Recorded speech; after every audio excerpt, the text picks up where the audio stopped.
আমরা ছোট ছোট মাদক ব্যবসায়ী, খুচরা ব্যবসায়ী, এদেরকে আমরা ধরি। আসলে তা না, আমরা ছোট বড় সব ধরি, কাউকে আমরা ছাড় দিই না।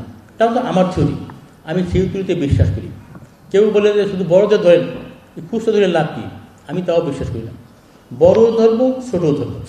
যখনই আমি মসজিদ থেকে নামাজ পড়ে বেরোই, ইমাম সাহেব বলে, মসজিদ বলে, স্যার ওই মসজিদের ওই কোনায় মদ খায়, ওইখানে গাঁজা খায়, উমুক ব্রিজের ডিসে গাঁজা খায়, উমুক পার্কের পাশে গাঁজা খায়, ওই কারণ আমাদের ওখানে ফেন্সিল বিক্রি হয়, এরকম বদনাম আমরা শুনতে পাই। আমি চাচ্ছি যে যারা বিক্রি করে, এরা তো খুচরা ব্যবসায়ী, এদেরও ধরতে হবে। আর এদের মাধ্যমেই তো যারা ক্রেতা, যারা এই মাদক সেবন করে, তারা হাতে পায়। সুতরাং যারা ছোট ব্যবসায়ী, তাদেরকেও ছাড়বো না, আর বড় ব্যবসায়ীদের কথাই নেই। শব্দের আরেক নাম, একদম ইউনিক স্ট্রাকচারাল ডিজাইনের কসমিক ডো, থেকে 50 বছরেরও বেশি। কসমিক ডো আমরা সব ধরবো।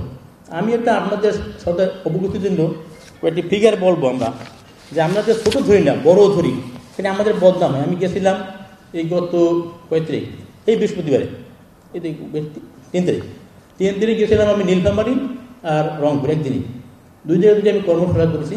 ওইখানে বৈষম্য বিরোধী ছাত্র আন্দোলনের এক নেতা বললেন, আপনাদের কমন কথাই যে স্যার আপনারা শুধুমাত্র ছোটো ছোটো ব্যবসায়ী ধরেন, খুচরা ব্যবসায়ী ধরেন, বড়গুলো ধরেন না।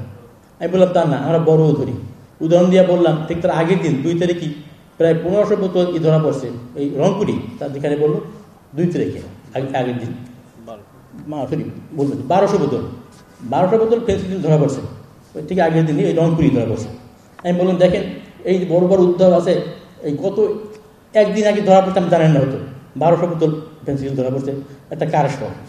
আমি কিছু কিছু ফিগার বলবো যে আমরা কী কী বড় ধরনের উদ্ধার আছে, তো আপনাদের জাস্ট এই জন্য যে আমরা যে ছোটো ধরি না, বড়ও ধরি, সবই আমরা ধরি।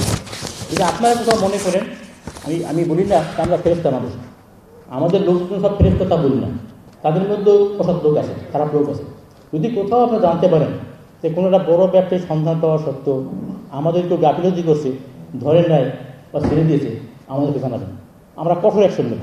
এখানে কোনো ছাড় নেই।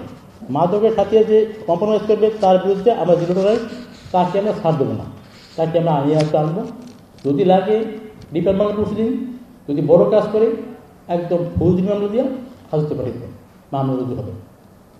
আমার লোক মাদক সৈকতা করবে, মাদক ব্যবসায়ীর সাথে, এটা কোনো ক্রমেই আমরা গ্রহণ করব না।